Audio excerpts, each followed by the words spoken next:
давоми чанд рӯзи охир муроҷиати сокинон аз бемориҳои шадиди роҳи нафас ва илтиҳоби шуш ба беморхонаҳо зиёд шудааст. Ин ҳолат ба сард шудани вазъи обу ҳаво вобастагӣ дорад. духтури амрози дарунии беморхонаи ноҳиявии рақами 2 ҷамоатии Ёва Алишер Исмоилов мегӯяд, ҳоло дар шӯъбаи амрози дарунӣ 12 нафар беморон бистарӣ шудаанд. имрӯз санаи 7 январ бошад, боз 4 нафар беморонро аз ташхис гузаронида бистарӣ карданд. бино ба иттилои духтурон, ҳоло дар беморхона танҳо онҳое ки гувоҳномаи ваксинаро доранд бистарӣ мешаванд. агар шахси муроҷиаткунанда ваксина нагирифта бошад, танҳо баъд аз гузаштан аз иммунизатсия барои бистарӣ шудан иҷозат дода мешавад.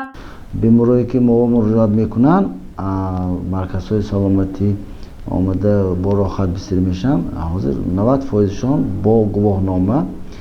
баъзе беморое ки ҳамту муроҷиат мекунанд барои маслиҳатгирӣ, онҳоям мо тавсия метиҳем.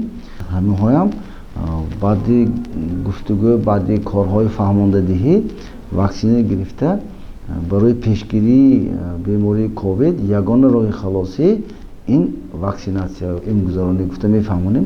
аксариятшон мефаҳманд.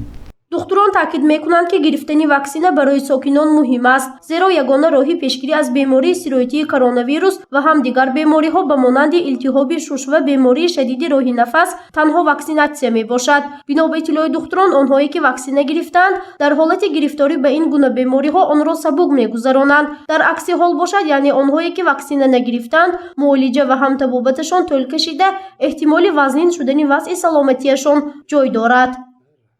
одамое ки гузарондагию ваҳо баъд аз имгузаронӣ бемориҳои шадиди роҳи нафас ба хоҳ-нохоҳ гирифтор мешаванд, онҳо намуди сабук кади пои равон 2 рӯз 3 рӯз камтар сурфаю оби бинӣ рафтан ёки атсадиҳӣ кади бетабобати бистариям 2-3 намуди витамину ҳамун дорои балғамрон кади дорои пасткунандаи ҳарорати бадан кади шифо ёфта мебурованд. онҳо коршоям мемонанд. одамое ки ваксина нагирифтагӣ эҳтимолияти бузург ҷой дорад ки вайҳо баъд аз бемории шадиди роҳи нафас шудан, баъд аз алоқаманд бо бемориҳое шудан, вайҳо намуди вазнин илтиҳоби шушҳо гузаронда оризанокшавии онҳо эҳтимолияти баланд дорад. дадоҷон Мақсудови 70-сола сокини ноҳияи Бобоҷон Ғафуров аст. вай баъд аз гузаронидани бемории сироятии COVID-19 имрӯз дар беморхонаи ноҳиявӣ ваксина гирифт, зеро пайдо шудани штаммҳои нави ин беморӣ бахусус омикрон, ки дар аксар давлатҳои Аврупо паҳн шуда истодааст, ӯро аз қабули ваксина бетараф нагузошт. вай таъкид кард, ки ҳарчанд бемории дил ва фишорбаландӣ дорад, аммо духтурон тавсия доданд, ки гирифтани ваксина барояш хатар надорад.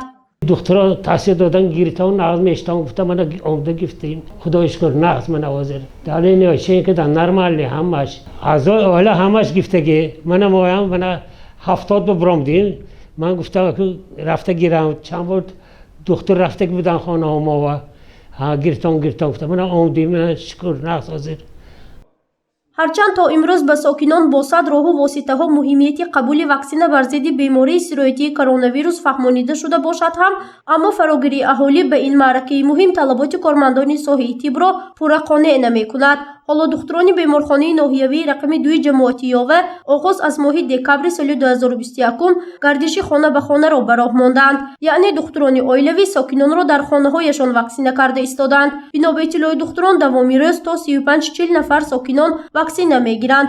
ин кор бо мақсади пешгирӣ ва паҳншавии бемории COVID-19 амалӣ карда мешавад.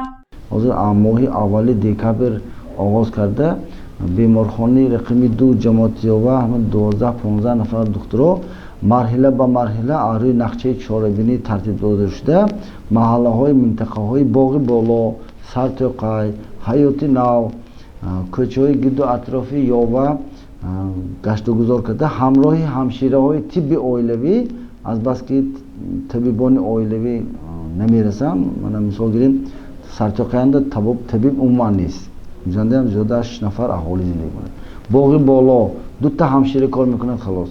Ҳаёти Нав маҳалли калон, лекин аз ҳисоби нарасидани духтур 1 нафар духтур кор мекунад ки вай одам ҳамаи кӯчаҳои дар бар гирифтан ба имконият намеёбад. мо дасти ёрӣ дароз мекунем ҳама рӯза 20-25 то 35-40 нафар имгузаронӣ шуда истодааст. духтурон мегӯянд ваксинагузаронӣ дар хонаҳои сокинон бо фармони махсуси вазири тандурустӣ ва ҳифзи иҷтимоии аҳолии ҷумҳурии Тоҷикистон амалӣ шуда истодааст. Ҳамарӯза духтурон натиҷаи кори худро бегоҳ тариқи онлайн ба вазири тандурустӣ пешниҳод мекунанд. ҳоло аз сабаби сард шудани вазъи ҳаво, зиёд шудани бемориҳои роҳи нафас ва илтиҳоби шушу зуком монанд байни сокинон аз эҳтимол дур нест. Бинобар ин барои сабук гузаронидани ин гуна бемориҳо сокинонро зарур аст ки ваксина гиранд. Боз ҳам таъкид карда мешавад ки ягона роҳи пешгирӣ аз бемории сироятии коронавирус ин ваксинатсия мебошад. гузориши Фарзона Шамсиева, Насим Раҳимов барои барномаи иттилоотии Хабар.